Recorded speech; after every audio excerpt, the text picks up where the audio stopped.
السلام علیکم دوستو، ٹرو سٹوریز میں خوش آمدید۔ آج کی کہانی ہے 3 سوال۔ بادشاہ کا موڈ اچھا تھا۔ وہ نوجوان وزیر کی طرف مڑا اور مسکرا کر پوچھا، تمہاری زندگی کی سب سے بڑی خواہش کیا ہے؟ وزیر شرما گیا، اس نے منہ نیچے کر لیا۔ بادشاہ نے کہکا لگایا اور بولا، تم گھبراؤ مت، بس اپنی زندگی کی سب سے بڑی خواہش بتاؤ۔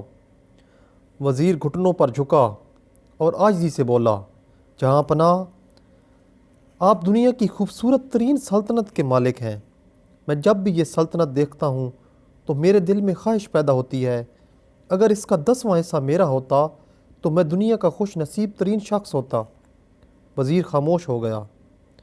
بادشاہ نے کہکا لگایا اور بولا، میں اگر تمہیں اپنی آدھی سلطنت دے دوں تو؟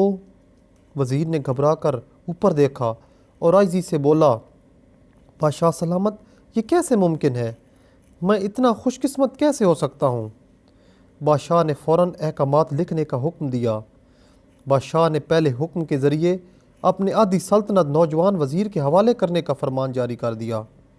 دوسرے حکم میں بادشاہ نے وزیر کا سر قلم کرنے کا آرڈر دے دیا۔ وزیر دونوں احکامات پر حیران رہ گیا۔ بادشاہ نے احکامات پر مہر لگائی اور وزیر کی آنکھوں میں آنکھیں ڈال کر بولا، تمہارے پاس 30 دن ہیں۔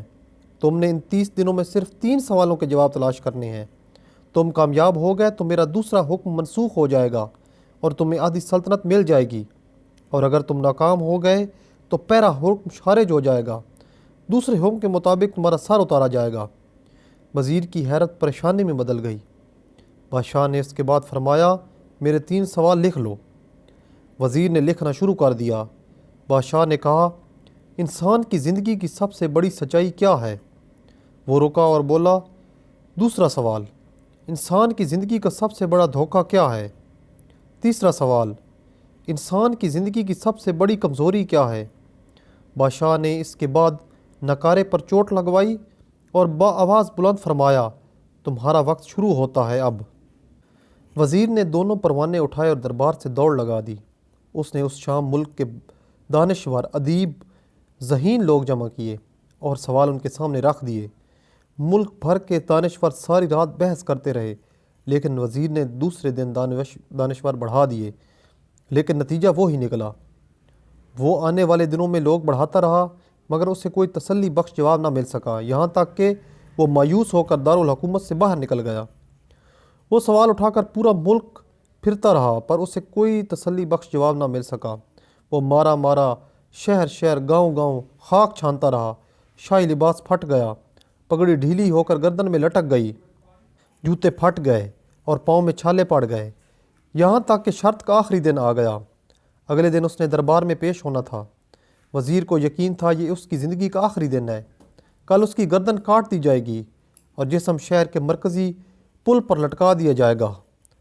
وہ مایوسی کے عالم میں دارالحکومت کی کچی آبادی میں پہنچ گیا۔ آبادی کے سرے پر ایک فقیر کی جھونپڑی تھی۔ وہ گرتا پڑتا اس کٹیا تک پہنچ گیا۔